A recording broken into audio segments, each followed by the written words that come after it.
Julia, welcome back to the show. Hey, so excited to be here, Tim. Thank you again.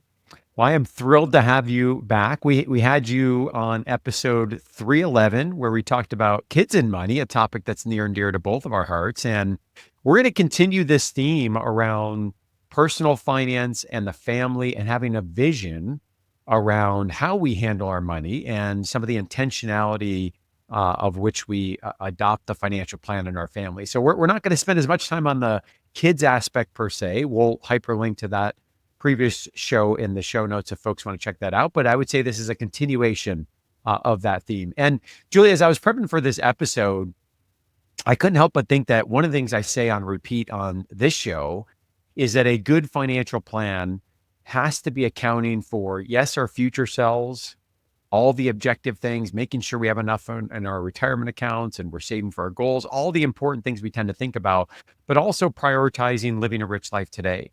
It's the math plus the emotions. And as we talk today, this topic to me is one of those that maybe some folks will hear and say, hey, I don't know if I can put my arms around this in the same way I can my retirement account, but oh, so important, right? When we think about the financial plan. Absolutely. Absolutely. One of my favorite quotes as we dive in today is wealth without wisdom is wasted. Mm-hmm. So that's where we're going to dive in today to really help the listeners figure out, okay, we can wrap our arms around our 401ks, our retirement accounts, but how do we wrap our arms around what's that meaning? What's that legacy? What are we leaving behind? I love that, Julia, because I'm convinced we're all going to look back someday if we're blessed to live long enough. And this type of conversation and what we're going to talk about today, these are the things that we're going to look back and say, that's what really mattered. That's what really mattered. All right, so let's talk about your professional journey briefly. It spans pharmacy leadership, business, now your work with generational wisdom. Remind our listeners, for those that didn't catch episode 311, what inspired the transition from a traditional pharmacy career to the work that you're doing now? So I joke that I used to read the fine print and now I live it. And so this moment when everything changed for me was when I was handed a consent form from a surgeon as I was waiting for emergency eye surgery to repair a detached retina. So 2 hours before, I was sitting at my work table, looking at patient charts, and the screen faded to black. And we as pharmacists, we know this, right? If you experience sudden blurriness or changes in vision, you call your doctor right away. Mm-hmm. I went up 2 floors, saw the eye clinic. They said, you're next for emergency surgery. And it was that fine print that basically said, how, ready are you to hand everything off? And I was like, well, I've spent my career, I went to the University of Wyoming for my doctorate pharmacy degree, got my MBA from University of Tennessee, spent 17 years in retail and then academic medical center. Like none of that mattered as I was filling out these forms. And so that moment really pivoted me because as I was signing, it wasn't signing that I was prepared because I had a financial plan. I had done all the things right. As pharmacists, we check the boxes. I was signing that my family was prepared with the plan of what would happen if an emergency happened or my unexpected passing. In that moment, everything changed for me because I was hit with signing these forms and reading the fine print, which, we all live the commercials, right? We're tired of seeing the family walk across the screen with the happy dog. And we're like, we don't ignore what happens in the fine print, but we all might have to face that someday. And what hit me and changed everything for me was, is my family prepared or just provided for? Just provided for. And it stuck with me. I'm like, okay, when I'm on the other side of this surgery, what am I going to do differently so that they're not just provided for, that they're prepared? So that's the genesis of generational wisdom, because I want that to be the household term. That's what I want us to pass on. Because again, wealth without wisdom is wasted. Let's talk about that term, generational wisdom. That's going to be the thread of our interview, our time together today. What does that phrase, generational wisdom, what does that mean to you? To me, it means not an amount, but a mindset. It means, how do you take accountability ownership and responsibility for those gifts that you've been given. And so, there are so many ways that we are blessed as pharmacists, and there are so many ways that we have head starts. Our kids are now having head starts. And why did we do all this in the first place? Mhm. I'm the first person in my family to get an advanced degree, and my kids only know life like that. They don't know what it was like for me growing up, where I tell a story about my first memories of money were counting coins and rolling pennies and stacking them and putting them into sleeves and taking them to the bank. Those were my first Same. memories of money. Mhm. And to me, that's wealth. That's what I learned, was that money mattered, counting money, quantifying money. But now that I'm reflecting on this journey to say, I was able to rely on my plan to bridge this gap. But how did I do that? It's that wisdom that then leads to discernment. So the behavior is discernment. How do you know what to buy when you can buy anything? Mm. Because you can't buy everything. Mhm. So discernment, how do you make decisions, to me, is wisdom. It's that, quote that talks about the serenity prayer of, the wisdom to know the difference. What can you change and what can you not Mhm. change? And I'm misquoting it, but that has stuck with me. And it really is what it all is about. Yeah, and how do we then develop that vision, that culture for our family as we think about generational wisdom, right? Passing down that wisdom. What are the behaviors? What are the habits? What are the mindsets?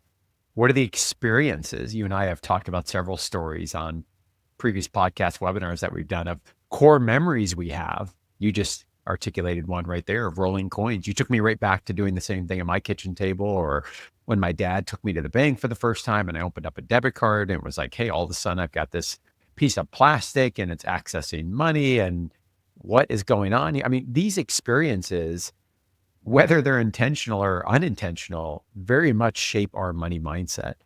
And I think a key piece that you and I have discussed before, how important it is that we start to get more in tune, if we're not already, with what those experiences were for us growing up.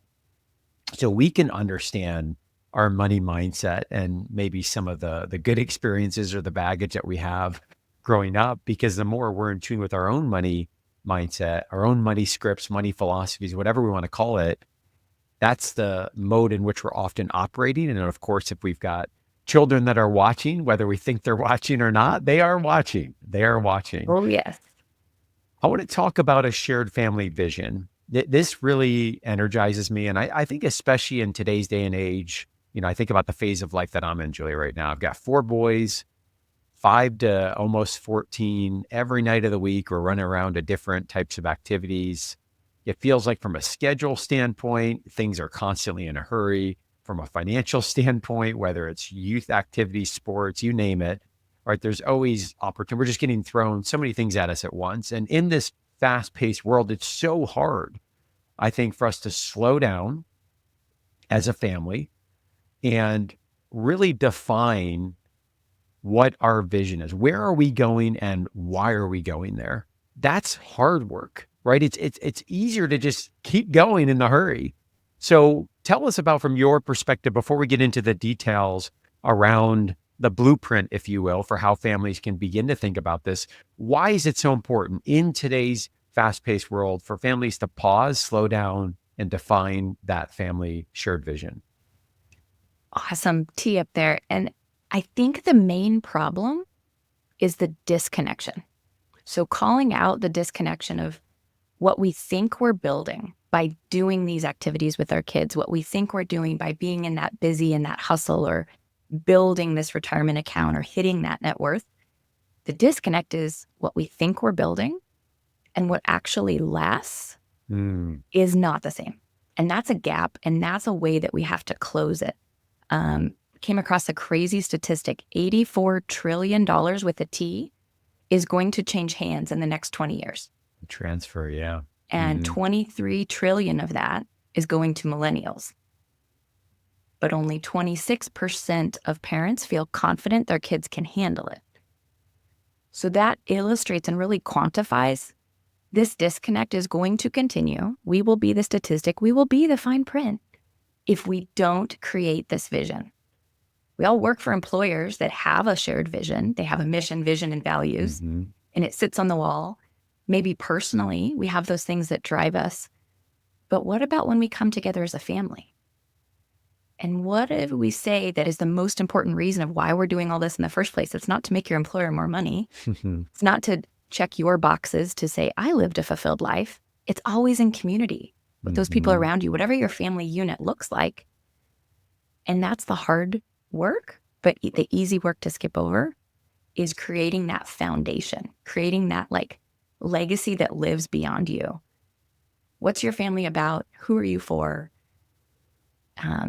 I like to say when the founding fathers, we dust off the US history books, you've probably gone through it at least 3 times by now, right? And we find stories of how the Constitution was built. It was not with this very specific moment in time created. It was actually like the 3 parts of, the preamble. Why are we doing this? Mhm. What are we doing? And how do we keep it current? And when we look at that legacy that is the United States of America and all the things that come with that almost 250 years later, it's like, that's a legacy that lasts. Mhm.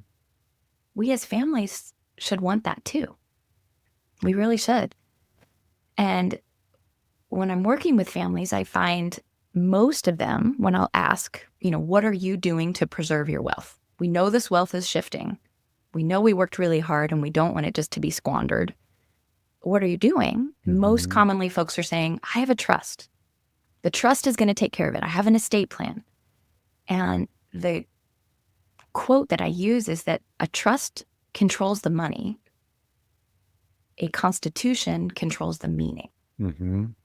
And you might be okay with just a trust, but it's only as good as the people left to implement it. And so that's, I think, where we're going to really dive in today is say, what about as our family? Are we doing beyond those check boxes of the trust or beneficiaries? But what's that vision? What's that meaning? What's the alignment that helps us say yes to the right things and no to anything that doesn't align with where we want to go?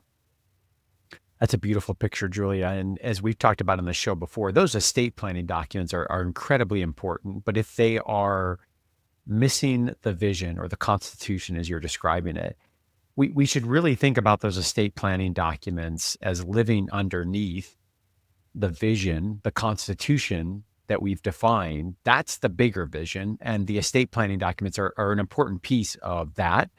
But it's certainly not meant to be all encompassing. And we talk about this at YFP as a part of our services. We do what's called script your plan, which is the vision that we have, the torch that we're going to light for the financial plan. Because before we make any decision, how much are we saving in our retirement account? Are we going to pay down this debt or that debt? Are we going to buy an investment property?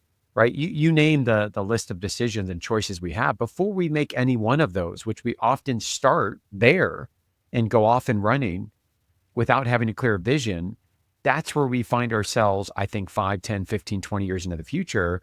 And we've been in this state of hurry and we're like, time out. Where are we going and why are we going there? And sometimes we wake up to find out, hey, we're on a different path than we really even want to be on altogether. So, just a word of encouragement for our folks that are listening, kids, no kids, as we talk about family, this idea of a constitution, about a vision, is such an instrumental part of the financial plan. And I want to dig deeper into what you have built called the Family Constitutional Framework. And we're going to spend a decent amount of time here. And for folks that are just eager to jump in and kind of learn more, if you go to juliamyers.com/constitution, you can learn all about this resource and what we're going to be discussing here over the next several minutes. And we'll, of course, link to that in the show notes. So, Julia, this family constitutional framework that you have, it begins with really identifying the core values. Exactly. Why is this an important first step? And give us some examples. Help us understand what you mean by core values and maybe an example of what some of these are for your own family. Yeah, absolutely. And so when I think of values, I think of the foundation, the groundwork. So are we building a 4,000 square foot home or are we building a 400 square foot home? And the values you use to do one or the other very literally need to be different. Mm, And when you combine, parents, multi-generational family members, everybody together, different things are important to different people. And if we don't know what we're mhm, building and we're not all united and on the same page, we're going to have I don't know what. Who knows what it'll look like? It'll be abstract. How about that? Mhm. It won't be something that's sustainable and that lasts or that weathers the challenges that life throw at us. So two of the questions I like to kind of ask is, what matters the most to your family? And those are often emotions. And then also, what do you want to be remembered for? Because do you want to be remembered for the example of how hard you worked or how much overtime you did? Or do you want to be remembered for being a coach on a sports team or being the person that, volunteered in the parent room or the classroom? And so when we think about values, it's really easy to say, I want all of those things. Mm. But just like I tell my kids, when you go to the library, you can't check out all the books. Mhm. And you can't check out the biggest book just because it says that it's the biggest book, right? It's got to mean something to you. And so in our family, what we do as our values, and everybody can say this. So that's the true litmus test, is not just writing it on the wall, but can everybody in your family articulate it? That's the message of like, now it's really working. So we value love, experiences, and learning. Mm. So those are big buckets. That love meaning love your neighbor, love your family, love your environment, like love, right? In English means not as many things as it does in other languages, but Mhm. it's all encompassing. Experiences. For us, experiences mean that we are prioritizing travel, activities, events, and we'll spend money and time aligned with it. Mhm. And then learning, always be learning. So it's not necessarily just the formal education system, but it could be things that are continuously learning and continuously challenging and trying to find new things. So values for us, those are the three, but there are so many you can pick from. So many. Like you could chat GPT it, but Mhm. in my resource, I've really kind of created some buckets to get you thinking of what are those words that you most identify with. And then individually, when you do those, you'll find that sometimes you're the same as your kids, but sometimes they're still very different. Mhm. And the value to me is having those conversations around, why did you pick this word and that word? There's not a right or a wrong answer. It's what best identifies our family. So what are your thoughts on kind of foundational values for family, and maybe share some of your experiences or what you guys think? Yeah, and I love how you built the resources. I was walking through it. It gives some ideas, as you mentioned, inside of the document. So people can come up with some of these words, and it gives space to allow each person in the family to come up with these words and then to have a conversation of, hey, what are our family values? And what I love about that is as we talk about where we started, generational wisdom, right? Generational wisdom implies that we're beginning to build behaviors and habits that transcend just our family and are able to continue on to other generations. You're role modeling, right? Whether the kids are 5 or 15. I know you've got kids that are a little bit older than mine. Like you're role modeling this behavior and activity that sure, maybe it looks a little bit different for their family in the future, but this is becoming a core foundation of how they think about money and the financial plan. And I can see as you're describing, eventually your kids are leading their own families through a similar exercise. That's what we're talking about, right? Generational wisdom. Yeah, for our family, this is a really powerful exercise. And admittedly, we haven't gone through, the detailed level of what you recommend in the framework and how to think about it and come to an agreement and consensus on it. But as you're sharing here, we've talked about these at length before in terms of the experiences part is a huge fundamental piece for our family. We love doing lots of things together, whether that's going to watch one of our kids play soccer or baseball, wherever we can. It's not divide and conquer, which is a commitment. It's, hey, we are coming as a family to support one another, and we just love watching one another kind of enter into their unique gifts in their space. So when you talk about like continuous learning and really optimizing your unique innate gifts, how do we as parents help our kids identify what those are? And then how do we celebrate those as a family?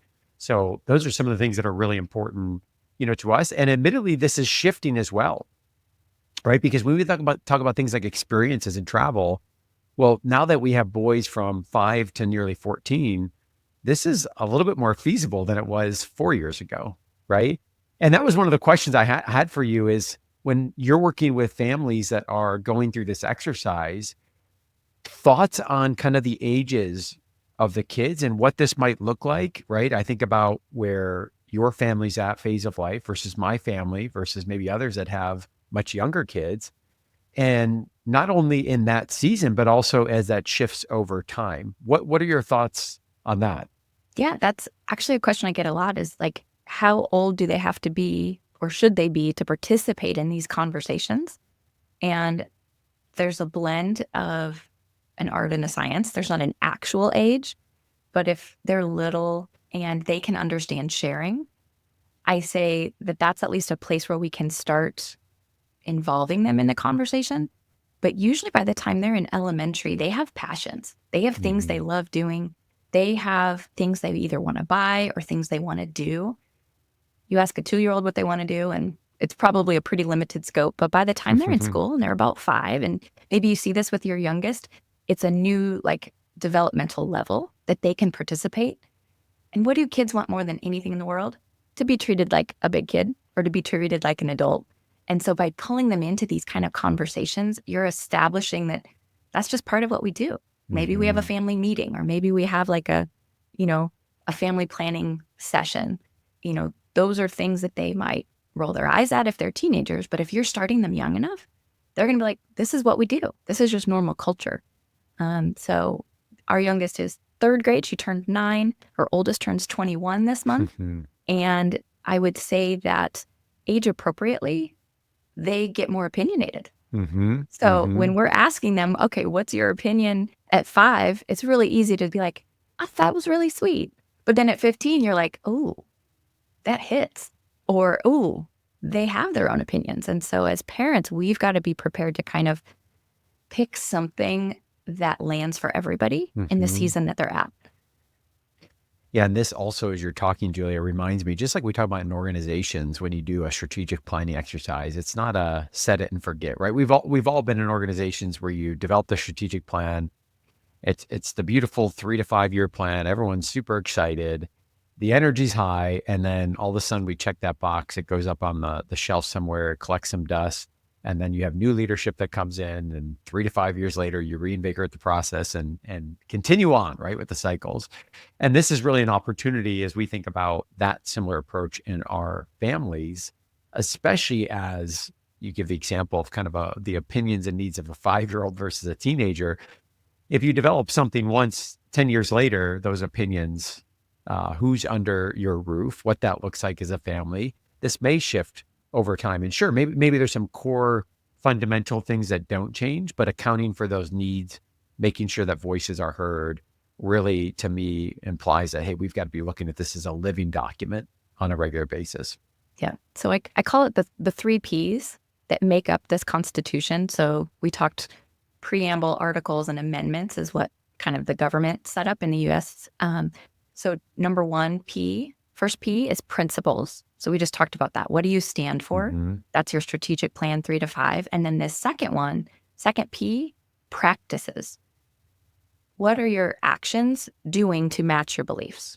And that's really where you get specific, you get granular. That's where you go from, what are the systems that we use? How do we operate? Hmm.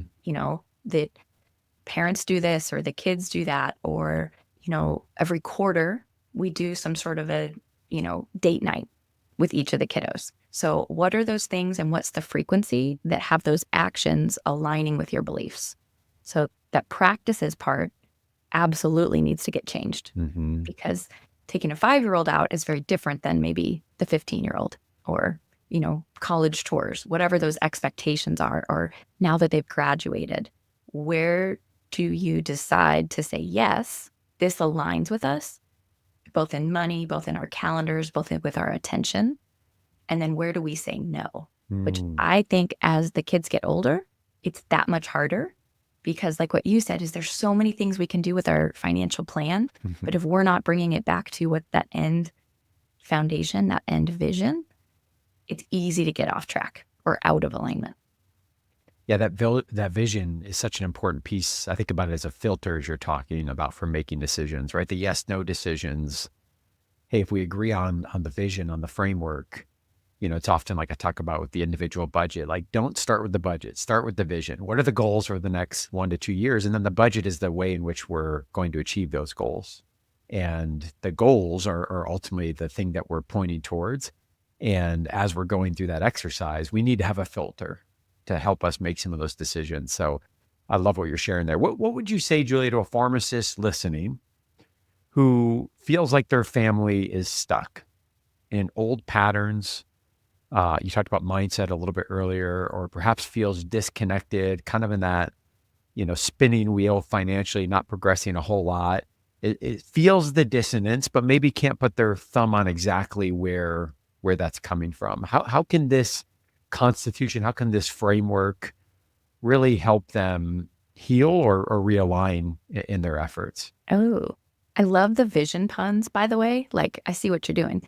You're talking about vision and realignment. And I think it comes down to starting with you as the individual and realizing that what you're building is bigger than you. And when we do things out of the service of others or out of that bigger vision, it sometimes puts things into context of the problems we're having maybe weren't our fault. The way we grew up with money or the Hmm. stress or the anxiety we feel aren't our fault. Yet it is our responsibility today to decide, how do we want to look going forward? What do we want to focus on? And I think there's power in being able to decide where you focus.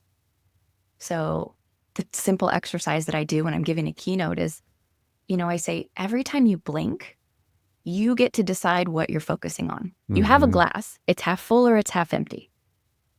Where do you, now that you know what you know, doesn't change how full or how empty that glass is, but it does give you that power to be in the decision-making chair.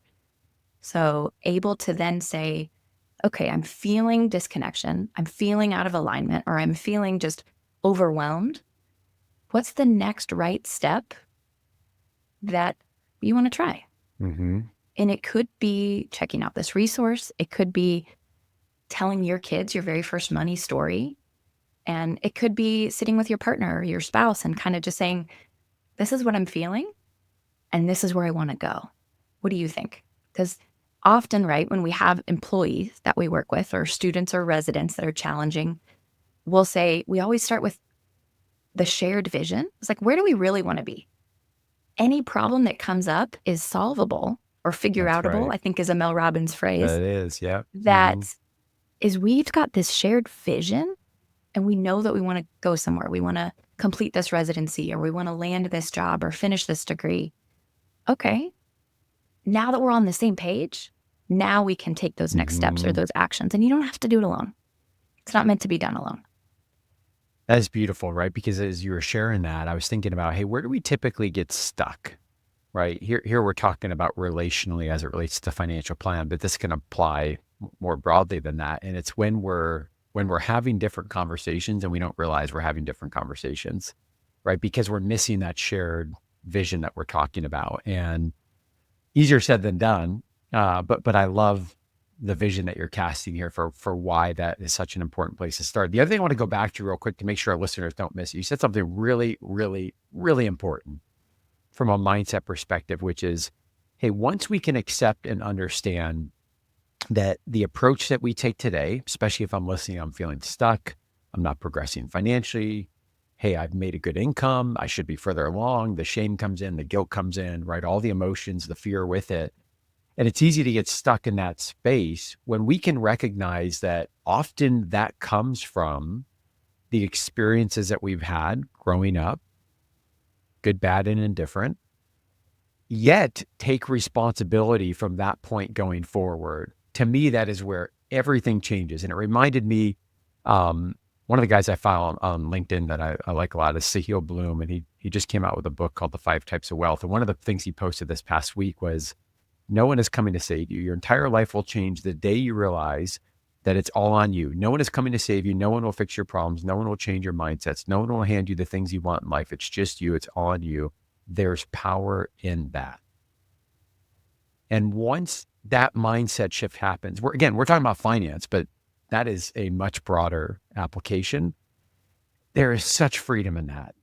And I think people can hear that. And there's this, for some, maybe that idea of freedom, and I feel empowerment. For others, are like, oh my gosh, that's weighty, right? Yeah. But it's so important, I think, just to sit with that. And would love to hear your reflections on that as well. I think it reminds us of when we're a kid and we take the training wheels off the bike. That's good. You can see everybody around you doing it, but until you actually do it yourself and you feel that discomfort and you break through to the other side. So like what you said, sit in that and feel that you are exactly where you're supposed to be and you're facing exactly what that challenge is, because on the other side of that is going to be that clarity. This could be another pun. Hindsight is always 2020. If we look back in our careers, if we look back where we matched, if we look back at the mentors and people we've had in our life, they were all exactly there at the right point. And when did things change? When did you get unstuck?